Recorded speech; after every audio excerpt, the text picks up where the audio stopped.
Hi everyone, welcome back to the channel. In this tutorial, I will show you how to create a folder in Canva projects in under 1 minute. So let's get started. First, just open your Canva.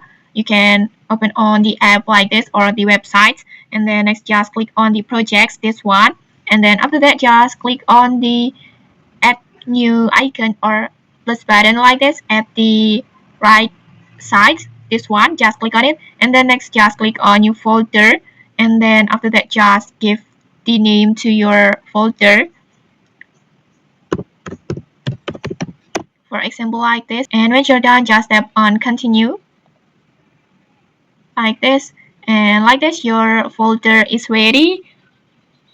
Next, you can easily organize your work by moving your designs into this folder. Just drag your designs to your folder like this, for example like this, and that's it. Now your Canva projects are neat and organized. And okay, maybe that's it. If you found this helpful, don't forget to like, comment, and subscribe for more tutorials. Thanks for watching and see you.